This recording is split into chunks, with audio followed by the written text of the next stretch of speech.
അപ്പോഴത്തെ നമ്മൾ ജയ്പൂരിലേക്കുള്ള യാത്രയിലാണ് കേട്ടോ. അപ്പോൾ കാണുന്ന കാഴ്ചയെന്ന് പറഞ്ഞു കഴിഞ്ഞാൽ ചെറിയ ചെറിയ മലനിരകളും വലിയ വലിയ കൃഷിഭൂമികളും നിറഞ്ഞ ഒരു പ്രദേശത്തൂടെയാണ് ഞാൻ യാത്ര ചെയ്യുന്നത്.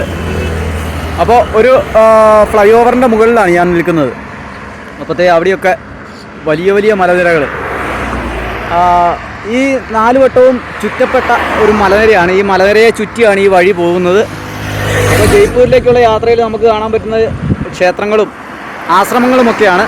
അവിടെയൊക്കെ ഇനി വെണ്ടക്കൃഷിയും വഴുതന കൃഷിയുമൊക്കെയാണ് ഇവിടെ മെയിനായിട്ടും ചെയ്യുന്നത്. അതോടൊപ്പം തന്നെ ആ കാണുന്നത് ആ ഒരു വെള്ള മണൽ കിടക്കുന്ന ആ പ്രദേശം കാണുന്നത് നദിയാണ്. ഈ നദി ഈ മലയെ ചുറ്റി ഇങ്ങനെ പൊയ്ക്കൊണ്ടിരിക്കുകയാണ്. അത് മഴക്കാലത്ത് മാത്രമേ ഉള്ളൂ അതിൽ വെള്ളം കാണത്തുള്ളൂ. അവിടെ ചില സ്ഥലങ്ങളിലൊക്കെ വെള്ളം ഇങ്ങനെ കെട്ടിക്കിടക്കുന്നത് കാണാം. അത് കണ്ടോ, വെള്ളം കെട്ടിക്കിടക്കുന്നത്. അത് അവിടുന്ന് അവർ മണൽ കോരുന്നുണ്ട്.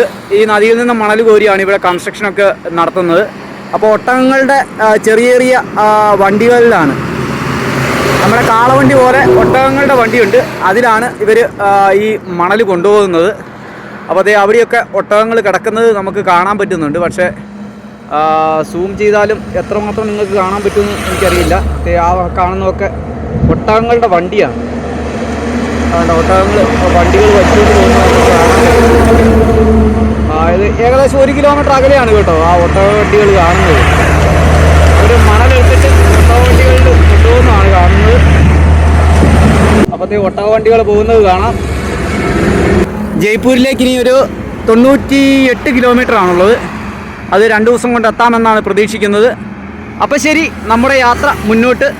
അപ്പോൾ കുഞ്ഞിയെക്കുറിച്ച് പറഞ്ഞില്ല എന്ന് പറയല്. കുഞ്ഞി സേഫായിട്ട് ഉറങ്ങുന്നുണ്ട്. അവൾക്ക് വേണ്ടി ഞാനിവിടെ ഒരു മറ കെട്ടിയിരിക്കുകയാണ്. കാരണം ഇവിടെ നിന്നാണ് വെയിലടിക്കുന്നത്. അതുകൊണ്ട് എൻ്റെ തോർത്ത് ഞാൻ പതിയെ നനച്ചിട്ട് ഇങ്ങനെ ഇട്ടിരിക്കുകയാണ്, നനച്ചിട്ടിരിക്കുകയാണ് കേട്ടോ. അപ്പോൾ ഇവിടുന്ന് കാറ്റടിക്കുമ്പോൾ അവൾക്കൊരു കൂളറിൽ നിന്ന് കിട്ടുന്ന ഒരു സുഖം, ഒരു തണുപ്പ് കിട്ടും. എനിക്കതുപോലെ തന്നെ ഇത് തുണി നനഞ്ഞിരിക്കുന്നതുകൊണ്ട് എൻ്റെ പുറത്ത് കൂടുതൽ വേർപ്പ് പിടിക്കുകയില്ല. അവിടുന്ന് ഒരു ചെറിയ തണുപ്പ് എനിക്കും കിട്ടും. അപ്പം നമ്മുടെ യാത്ര മുന്നോട്ട് പോവുകയാണ്. അപ്പോഴത്തെ നമ്മൾ പറഞ്ഞില്ലേ മണലെടുത്തുകൊണ്ട് പോകുന്നെന്ന്, ആ രാജാക്കന്മാരാണ് കേട്ടോ ഇത്. മരുഭൂമിയുടെ കപ്പൽ, മരുഭൂമിയിലെ കപ്പലാണ് ഈ നിൽക്കുന്നത്. അവർക്ക് ഇതിൻ്റെ നമ്മുടെ ഗോതമ്പിൻ്റെ കച്ചി കൊടുത്തിരിക്കുകയാണ് തിന്നാൻ വേണ്ടി. അതുപോലെ ഇതാണ് ആ വണ്ടി, ആ ഒരു ഒട്ടക വണ്ടിയാണിത്. ഇതിൽ ഇത്രയും മണലാണ് കൊണ്ടുപോകുന്നത്. അടുത്ത ആൾ ഇവിടെ നിൽപ്പുണ്ട് കേട്ടോ.